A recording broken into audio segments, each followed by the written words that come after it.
News 46 is brought to you by Inspiration Senior Living, where we provide affordable elegance to Pahrump area seniors. Give us a call at 751-2300 and make an appointment to tour our community. News is also brought to you by Bees Embroidery and Garment Printing, specializing in custom and personalized decoration of gifts, garments, and more. Call 775-727-9444. News is also brought to you by J.K. Nelson Law. Call 727-9900 today for your free consultation. If you need a lawyer, you need Nelson.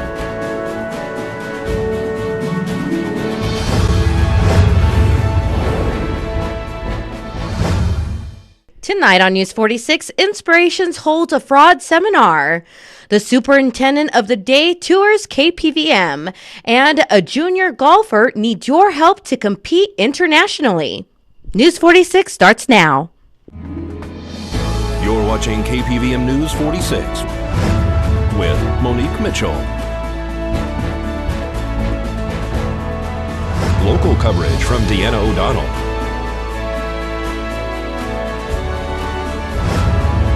News 46, local coverage you can count on. Good evening. It's Wednesday, April 1st, 2015. Happy April Fool's Day, everyone. This is our April Fool's Day edition of News 46. California Governor Jerry Brown imposed mandatory water restrictions for the first time on residents, businesses, and farms, ordering cities and towns in the drought-ravaged state to reduce usage by 25%. The 25% cut in usage amounts to roughly 1.5 million acre-feet of water over the next 9 months. The actions come as the Sierra Nevada snowpack, which Californians rely on heavily during the summer for their water needs, is near record low. A staggering 11 trillion gallons are needed for California to recover from the emergency. Brown last month unveiled an emergency $1 billion spending plan to tackle the state's historic drought. Inspiration Senior Livings held a seminar loaded with valuable information on how to protect yourself against fraud. That Subai and Rick Marshall came out to help us let people know about the fraud that's going on and how easily people can get caught up in some of these frauds. Even people with college degrees have gotten snagged because they're so sincere. And I felt it was important not only to introduce this to our residents, but also to make sure as many of the community who was available to come out could be here. So I'm really tickled that they did such a great job. Assistant Sheriff Rick Marshall talking about cell phones and people being able to take pictures or scan paperwork with just their phone. Mm-hmm. The electronic age is here. It's very invasive. People will take pictures using their phones without realizing that the pictures you can take of paperwork with your phone is better than a copy machine. And you get, if it's got a credit card, somebody can snap a picture of your credit card and you're not even going to know what's happening. And it's amazing how it zeroes in and it cleans up that picture so it comes out as clear as a bell. So just be very aware of your credit cards, your phone. Make sure you're protecting your own identity at all times. And it sounds almost paranoid, but the fact is that for every wonderful person out there, there's probably 10 who are out looking for a way to put together a scam. There were so many different scenarios that were brought forth today, and we wish that we could tell everybody all of them, but it basically comes down to protecting yourself, not giving the information out over the telephone. Most people are good, and they assume everybody else is, and sadly, these people that pull these scams are generally very well spoken, very intelligent, sound very kind and compassionate. They will listen to you. They will suck you into a conversation, and then you're out money. But yeah, never call back the number they give you. If no matter what the situation is, look it up. Go to your phone book. Go to your internet. Find the phone number, the legitimate phone number. If you have a question or you feel you've been scammed, call the police department. if you call the non-emergency number.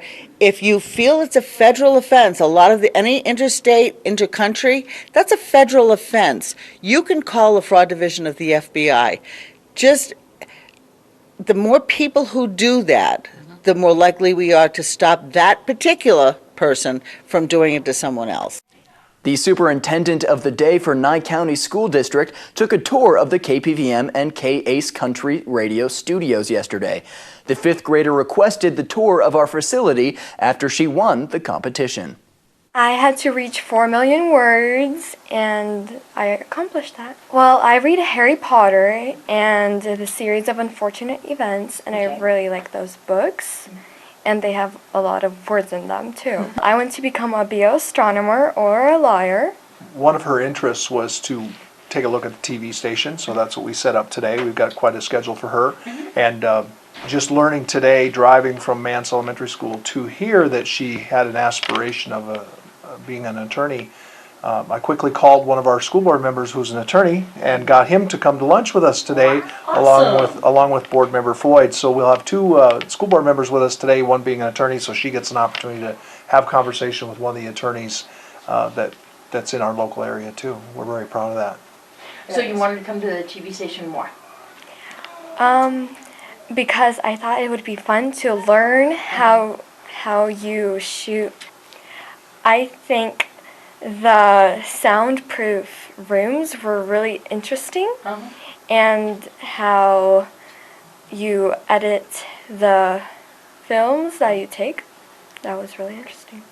I showed her how, as a superintendent, we do our sales for the district too, where we're going to encourage the TV station and radio station to advertise on our website for the school district. Nice. Awesome. And that helps the school. And it's really unfortunate Vern couldn't be here today. I know he's wishing he could have been here. Awesome. That's for sure. Okay. That's for sure. So tell me, what's your schedule for the rest of the day? Well, we started off at Mance, then we go here. After that, We go to JG. yes, Tell them what you're going to do there. I'm going to read two fifth grade classes and one second grade class books. And then we're going to Red Sky. And then after that, we're going, K&I Radio. yes. First, you're going to And go to she's- your office. Oh yeah, we're going to go to the office. I'm sorry, I forgot about that. We're going to the office. Any executive decisions today yet? Not yet. There's a thread in there. She's very capable of doing that, though. How's your Very assistant capable. working out for you today? He's doing great. Thank you. And after this break, we'll have your Desert View Hospital health tip. People who develop fibromyalgia may complain of fatigue, memory problems, and disturbances with sleep and mood. Fibromyalgia is often hard to diagnose and treat because there is not a single cause and also no outward signs of the condition. More than 50 years of medical studies suggest that there are now more effective ways of diagnosing and treating fibromyalgia. This health tip is brought to you by Desert View Hospital and Mountain Valley Physicians Group. Don't put your health on hold. We have time for you. Call us to schedule your appointment. 775-751-7100.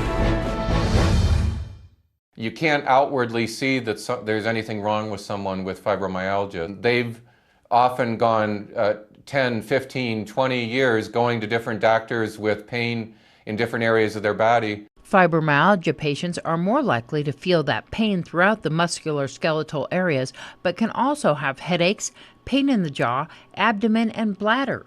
Dr. Daniel Clow from the University of Michigan examined the medical literature on fibromyalgia over the last 50 years. He says this condition is related to disturbances in how the brain processes pain and other sensory information. That's a fundamentally different type of pain that's coming more from the brain and spinal cord than it is coming from the area of the body where someone's experiencing the pain. We really need to use quite different treatments than we use for pain that is coming from a problem in your knee or a problem in your elbow. Dr. Clow says many patients are also treated with narcotics and opioids to control this pain. These drugs have never been shown to be effective in fibromyalgia, and there's some evidence now that these drugs might actually be making people with conditions like fibromyalgia worse. what is proving to be effective education.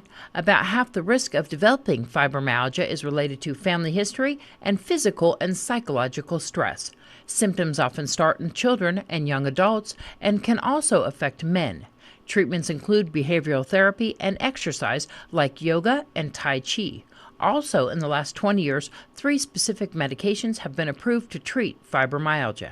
The majority of patients with fibromyalgia can get quite a bit of improvement in their symptoms and lead a very normal life if you use the right drugs and if you are aggressive about using a lot of these other non-drug therapies. Deanna O'Donnell, The JAMA Report.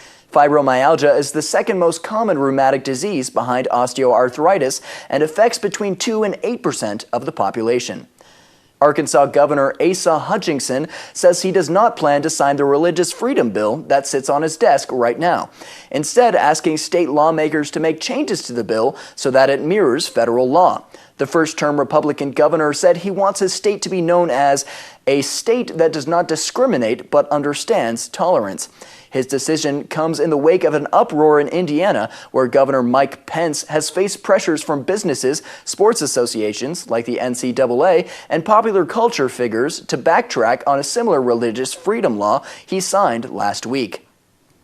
Dr. Bradley Nelson has written a book on post-traumatic stress disorder.